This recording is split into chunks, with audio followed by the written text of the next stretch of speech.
Le sud de la Corée présente une côte déchiquetée, garnie de milliers d'îles. Avec 8000 km de côte, la Corée est aussi un pays de pêcheurs, comme son voisin japonais. Ce qui est parfois une nouvelle source de tension entre les deux frères ennemis.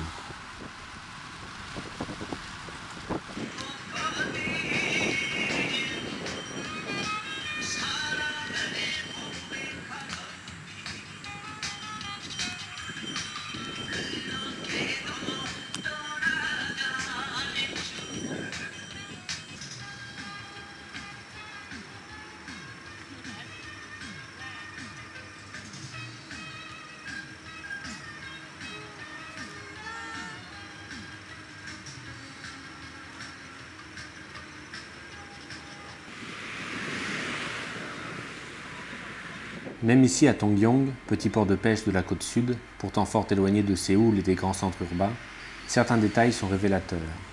Route neuve, voiture neuve, téléphone portable, accès à Internet à haut débit. C'est un peu en dépit que l'étranger recherche à Tongyong les clichés d'une Asie en voie de développement.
나는 안 나갈 때까지 안 하고 맞으니까.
À partir du port de Tongyong, nous longeons une bonne partie de la côte sud de la Corée qui offre de nombreux contrastes. Les zones naturelles préservées alternent avec les immenses chantiers navals et les cités ouvrières.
Nous arrivons finalement à Pusan, la deuxième ville du pays. Cette cité du sud rappelle Marseille, une Marseille géante de 2 millions d'habitants. Pusan est le premier port de Corée. Avec ses nombreuses plages, la ville est aussi un centre touristique important.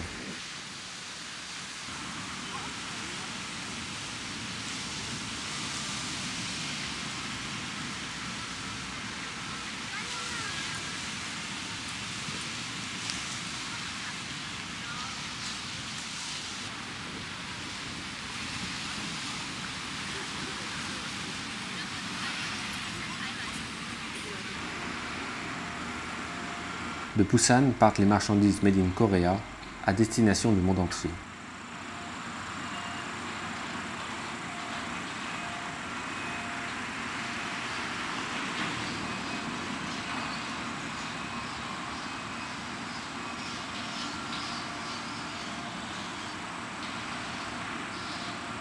만약 범한다면 이것은 보살행이 아니며 42현성법을 잃는 것이니 범하지 않고 지키겠느냐 말겠느냐 지키겠느냐 말겠느냐 지키겠느냐 말겠느냐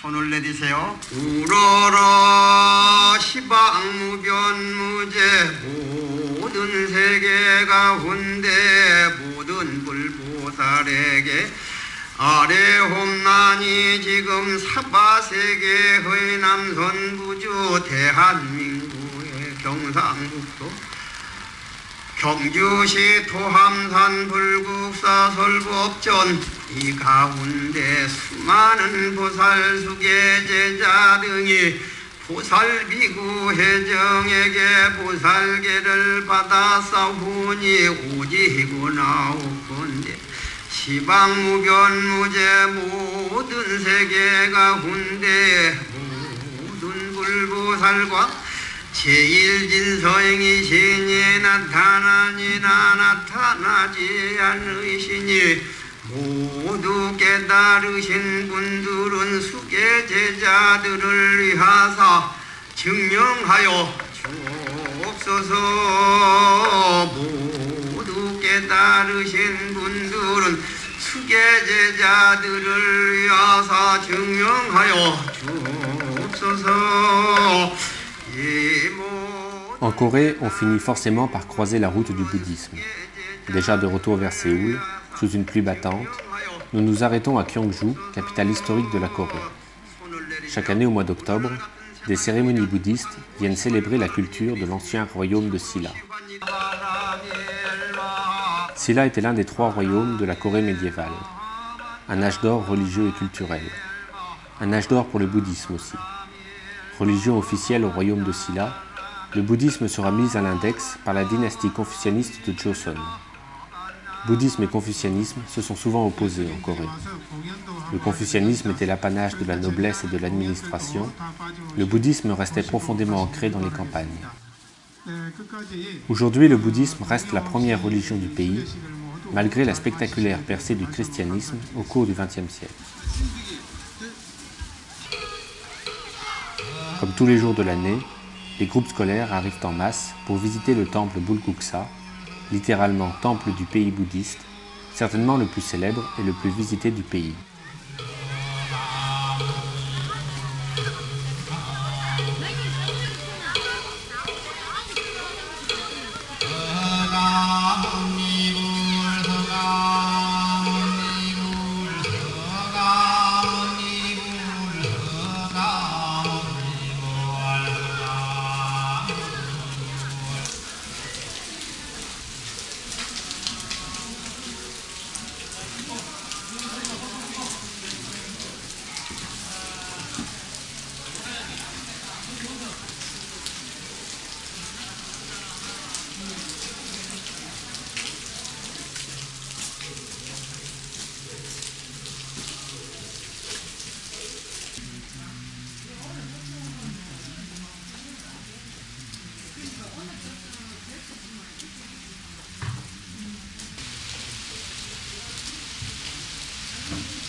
Plus loin dans cette même montagne des environs de Gyeongju, se trouve la grotte de Sokguram, qui contient un autre des grands trésors du bouddhisme coréen, le Bouddha Sakyamuni. C'est une des plus belles statues du Bouddha au monde.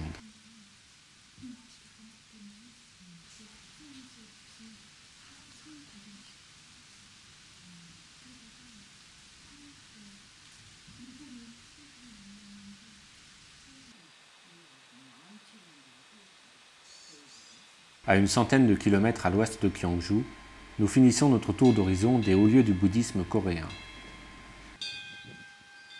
Le temple Ensa, également construit sous le royaume de Silla, contient un des trésors mondiaux du bouddhisme, les tablettes du Tripitaka Koreana.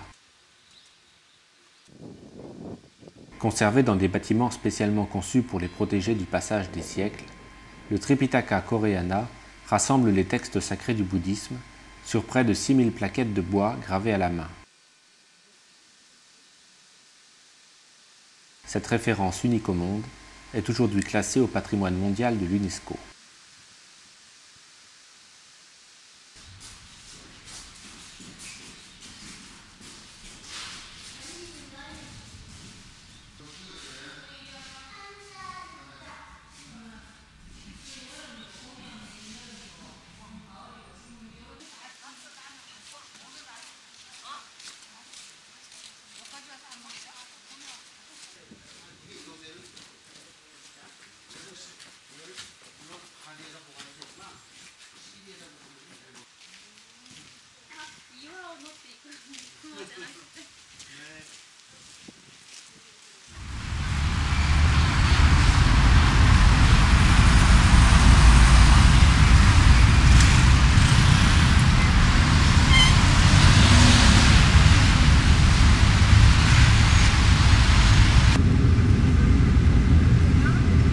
Nous sommes de retour à Séoul.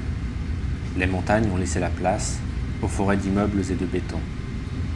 Si le bouddhisme est millénaire en Corée, il est une nouvelle religion qui est apparue dans les années 90 à la faveur de la démocratie et qui s'est répandue dans la population, Segyewa. Segyewa signifie globalisation et mondialisation. Le mot est sur toutes les lèvres, dans tous les esprits. La Corée d'aujourd'hui, qui a bien conscience de son déficit d'image à l'extérieur, se veut résolument tournée vers le reste du monde. La Corée du Sud, contrairement à celle du Nord, ne veut plus être un royaume ermite. Exporter des produits ne suffit plus. Les Coréens veulent être dans le monde. Le quartier du COEX à Séoul est un peu le centre de cette nouvelle Corée, tournée vers l'avenir et les nouvelles technologies. Une Corée qui a soif de consommer, qui a soif de nouveautés et de culture du monde entier.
Symbole de cette intégration de la Corée dans le monde, Internet, devenu en quelques années un des piliers de la société coréenne d'aujourd'hui.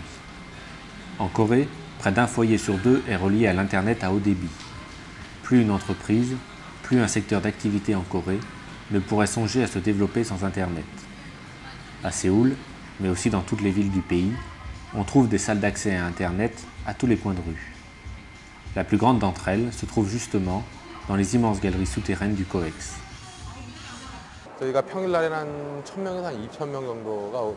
Entre 1000 et 2000 clients viennent ici chaque jour en semaine, 5000 le week-end. Les gens viennent ici surtout pour pratiquer les jeux en réseau. Plus de 30 000 personnes s'affrontent en même temps sur notre réseau.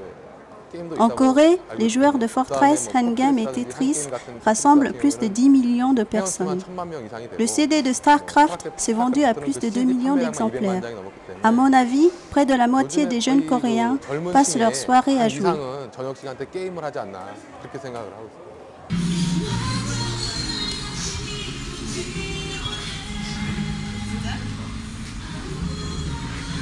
Dans cette nouvelle cyberculture, les joueurs occupent une place royale.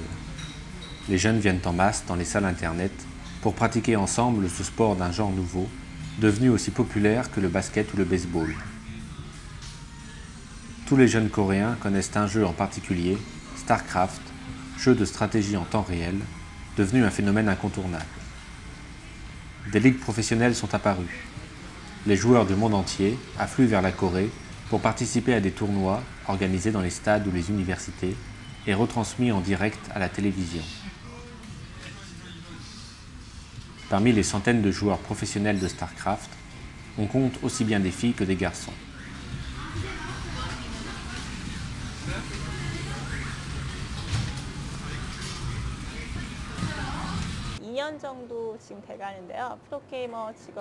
Je suis une joueuse professionnelle de StarCraft depuis 2 ans. Avant, n'importe qui pouvait se dire professionnel. Mais depuis quelques mois, une société d'État nous délivre une carte professionnelle. 120 personnes sont actuellement titulaires de cette carte. Les joueurs professionnels doivent s'exercer plus de 10 heures par jour. Mais comme moi, je travaille aussi à côté, je ne peux jouer qu'au maximum 5 heures par jour.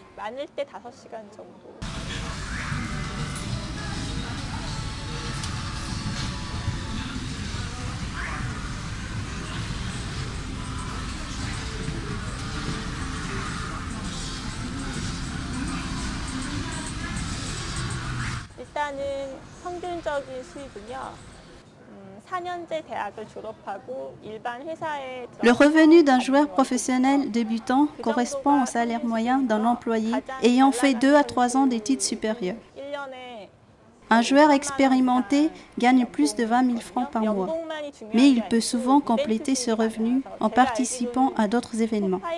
Les 5 meilleurs joueurs professionnels gagnent entre 50 et 70 000 francs par mois.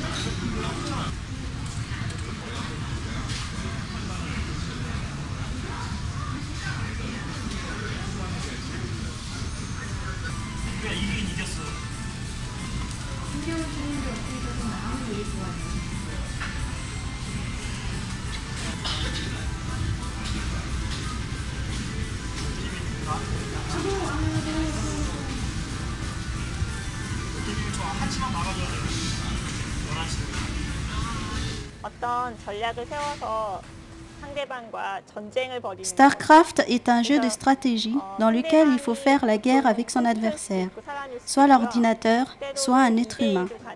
On peut jouer à 2 contre 2 ou au maximum à 4 contre 4. On peut jouer par le biais d'Internet avec quelqu'un d'éloigné en se connectant à Battle.net. C'est un avantage et c'est très sympa.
Située dans le quartier étudiant de Shinchon, l'université de Yonsei renferme l'élite de Corée.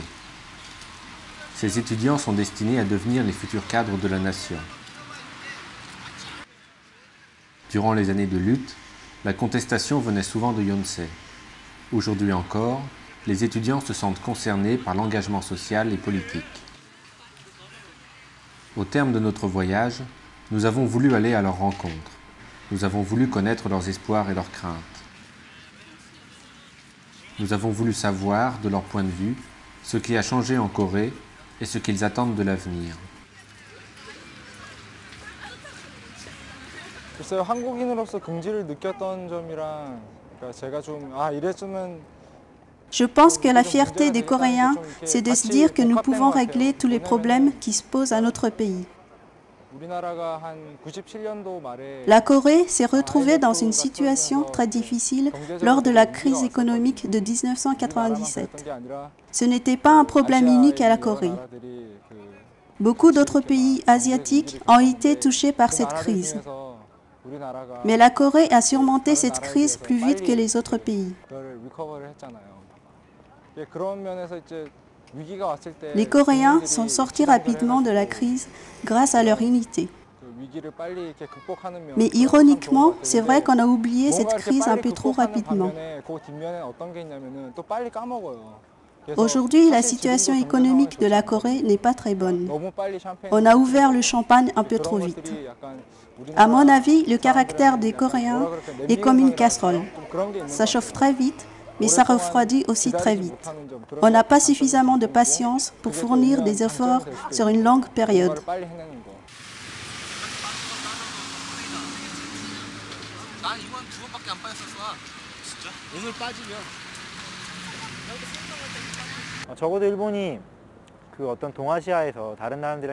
Si le Japon veut entretenir des relations amicales avec les autres pays d'Asie et travailler en coopération avec la Corée pour la Coupe du monde de football, alors il ne doit plus être aveugle sur son passé. Il faut que le Japon accepte de reconnaître ses fautes. Ce n'est pas une honte. J'ai appris que l'Allemagne avait reconnu les fautes de son histoire, son passé nazi, et que les autres pays européens avaient accepté ses excuses.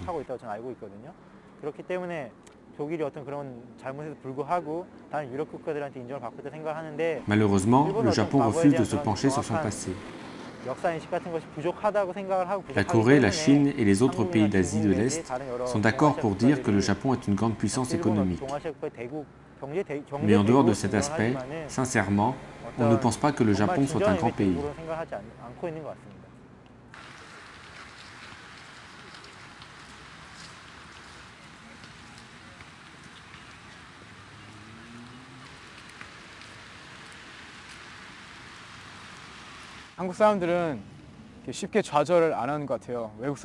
Par rapport aux étrangers, je trouve que les Coréens ne se découragent pas facilement. Je ne veux pas dire que les étrangers se découragent rapidement, mais c'est vrai qu'il y a une dizaine d'années, les produits coréens n'étaient pas de très bonne qualité, alors qu'aujourd'hui, on exporte des voitures et de l'électronique. Aujourd'hui, les produits coréens sont équivalents aux produits japonais ou américains. On développe aussi beaucoup de logiciels informatiques. Avant, on produisait de façon un peu maladroite, mais on ne s'est pas découragé et à présent, on fait aussi bien que les autres pays.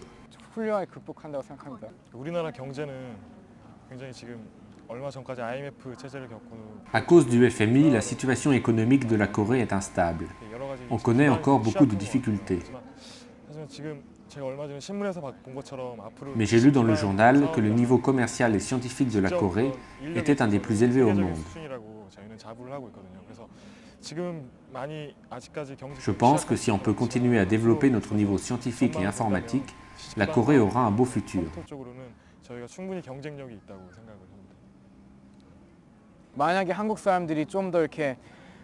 Si les Coréens pouvaient être un peu plus tolérants et accepter les différences, alors notre avenir sera brillant. Sinon, notre futur s'assombrira.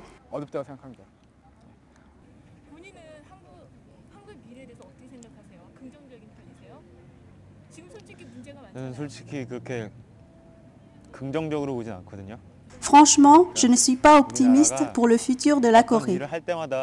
이렇게 선진국 거를 되게 많이 따라요. La Corée suit les grandes puissances économiques, 상황에 맞게 mais ça ne change 잘 rien à 정리해서 notre situation. 잘 바꿔서 하는 게 아니라 내 것을 아닌 게 무조건 따라하려고만 하니까 거기서 실패를 하게 되고 그 실패를 On suit sans 메꾸기 위해서 réfléchir. 다른 걸 또 Si on 받아들일 때 continue de 또 cette 실패하게 façon, 되고 on court à l'échec. 실패가 계속 연관이 되는 것 같아요. 그러니까 시행착오가 너무 많다 보니까. 그렇죠. 그리고 무슨 일을 이렇게 딱 하는데도 Les hommes politiques ne travaillent pas pour le peuple. 국민을 위해서 Ils 일을 suivent 해야 leur 되는데 propre 정치 logique 논리를 et 위해서 travaillent pour une 하게 minorité 되고 d'élite. 소수 엘리트를 위해서 일을 하게 되니까 Alors les 그런 게 problèmes 문제가 continuent. 계속 되는 것 같아요.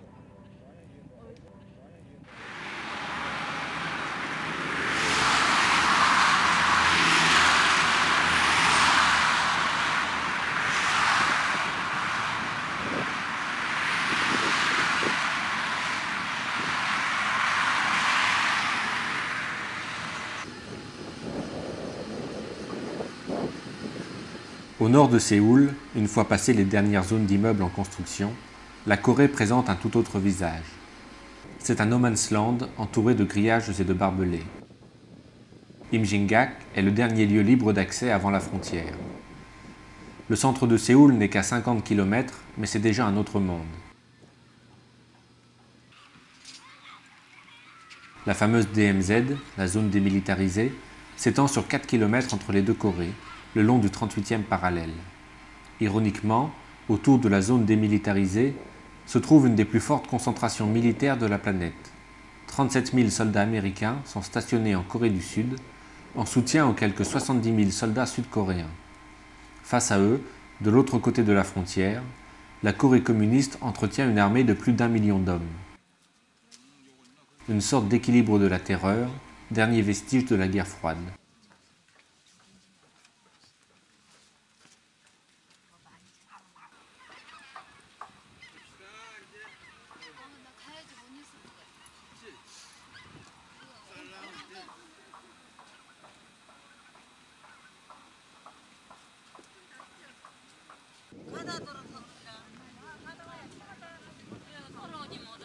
De fait, la Corée est un pays en veillée d'armes permanente. Aucun traité de paix n'a encore été signé entre le Sud capitaliste et le Nord communiste depuis la fin de la guerre. Seuls ont lieu des tentatives de rapprochement où l'on souffle le chaud et le froid. Rien de bien sérieux. Le rapprochement entre les deux Corées tient plus du spectacle politicien. Le spectacle des familles séparées qui se retrouvent l'espace d'un instant et viennent échanger quelques larmes pour les télévisions du monde entier. Mais qui désire vraiment la réunification? La réaction des Sud-Coréens est ambiguë. Ils se sentent solidaires de leurs frères du Nord, mais hésitent à en payer le prix. La Corée n'est pas l'Allemagne, et on peut craindre que la réunification soit synonyme de bouleversements économiques dont le pays aurait bien du mal à se relever. Il n'est pas sûr que les Coréens du Sud soient prêts à consentir à nouveau des décennies d'efforts et de sacrifices.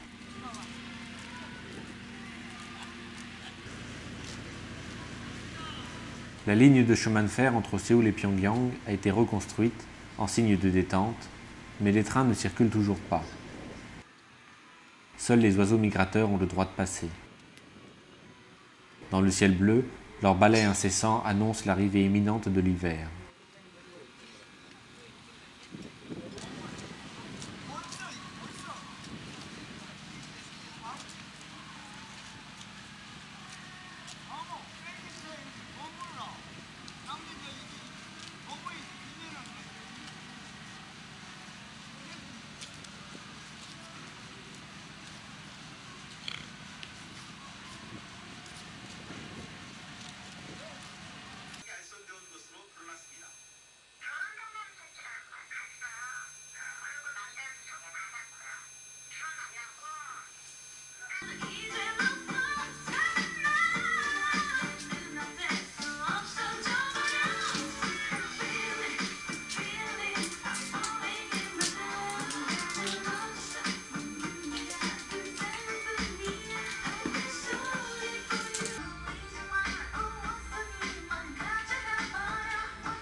La mer de l'Est présente un visage tout aussi réel.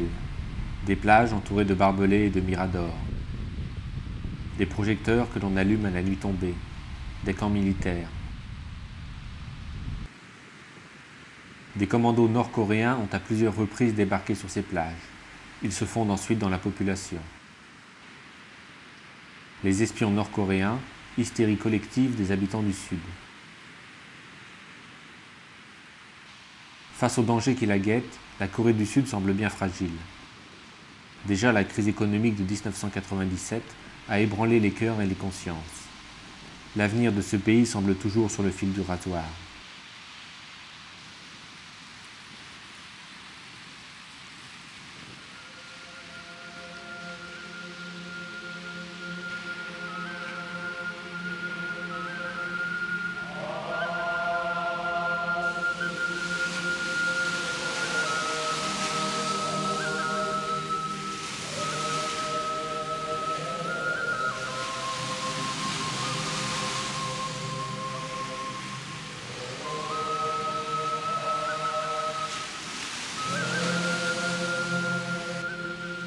Au terme de ce voyage, nous n'avons qu'une envie, espérer que l'avenir de la Corée soit aussi radieux que les ciels bleus d'hiver. La Corée le mérite, ses habitants, sa culture le méritent. La Corée est aujourd'hui citoyenne du monde, elle attend le monde. Et lorsqu'on a découvert ce diamant asiatique, on n'a plus qu'un seul désir, rester à ses côtés pour toujours.